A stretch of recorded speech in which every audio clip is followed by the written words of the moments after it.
Welcome to my channel. Don't forget to like, comment, share and subscribe. Elizabeth Kenny. Elizabeth Kenny, also known as Sister Elizabeth Kenny or Sister Kenny, born September 20, 1880, Warialda, N.S.W, Australia, died November 30, 1952, Toowoomba, Queens. Australian nurse and health administrator who was known for her alternative approach to polio treatment, known as the Kenny method. Her fight to gain the medical community's acceptance for her method was the subject of the 1946 film Sister Kenny. Kenny, whose father was an Irish immigrant farmer, was born into a lower middle-class family in rural Australia. She received little formal education, although she was an avid reader and had a keen interest in medicine and human anatomy.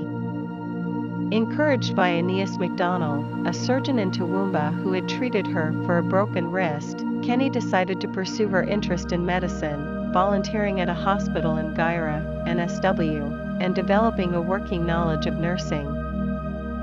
Although she was not a registered nurse, about 1910, while living with her family at Nobby, in Darling Downs, Queens, she initiated her own nursing practice, traveling by horseback and later by motorcycle to visit patients. Polio, also known as infantile paralysis, was a devastating disease in Kenny's time, with muscle fatigue and spasms in the limbs, causing severe pain in many of its victims. When Kenny first encountered children with the condition, she was unsure how to relieve their suffering. Elizabeth Kenny quotes to get you inspired. "It's better to be a lion for a day than a sheep all your life. He who angers you conquers you." In the history of medicine, it is not always the great scientist or the learned doctor who goes forward to discover new fields, new avenues, new ideas. At first, I was called a quack, a charlatan, and worse, year after year, in Australia, England, and the United States, by men who simply refused to believe that a nurse from the bush could devise a treatment which succeeded where they had failed. Some minds remain open long enough for the truth not only to enter but to pass on, through by way of a ready exit, without pausing anywhere along the route. Panic plays no part in the training of a nurse. I do not want medical men to discuss whether or not my work is valuable, because I know what it will do. I want them to tell me how best this new knowledge of rapidly restoring paralyzed people to health and strength can be applied where it is needed. The American doctor, in my opinion, possesses a combination of conservatism and that other quality which has put the United States in the forefront in almost every department of science, that is, an eagerness to know what it is really all about in order that he may not be the one left behind if there is something to it. "Oh sleep, oh gentle sleep," I thought gratefully, nature's soft nurse. I spent more time on dark ships, in danger zones, than any other woman in the world. I came to America to teach my method, not to enter a research experiment. I have a message to give to the world, and I shall not be thwarted. A measure of victory has been won, and honors have been bestowed in token thereof. But honors fade or are forgotten, and monuments crumble into dust. It is the battle itself that matters, and the battle must go on. If someone angers you, they control you.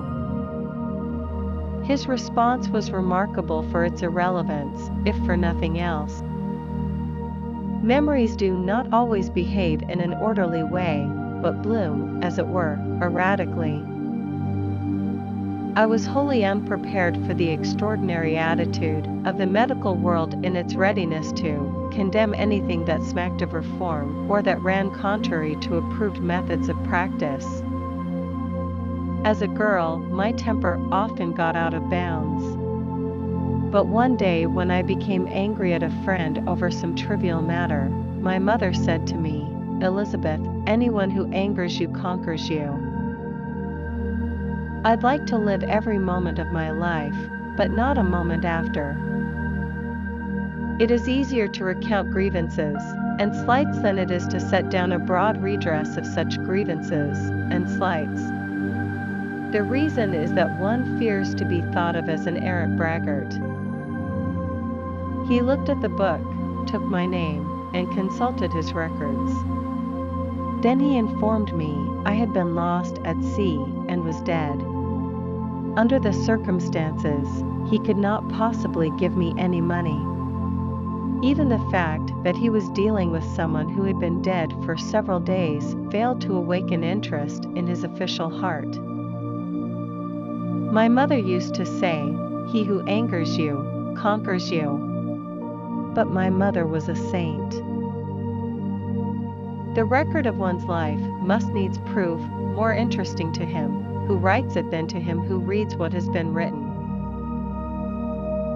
Fortunately, perhaps, I was completely ignorant of the orthodox theory of the disease poliomyelitis. The American doctor possesses a combination of conservatism and an eagerness to know what it is really all about, in order that he may not be the one left behind if there is something to it. One of the puppets is a drawing on my thumb. That is handsome Percy. Incest is one of the forms of nastiness in the show. Really, all forms of contemporary evil are there, including violence and exploitation. This is not a cute puppet show for children. Parents might consider bringing kids 16 and up. I play the demon myself, no puppets involved.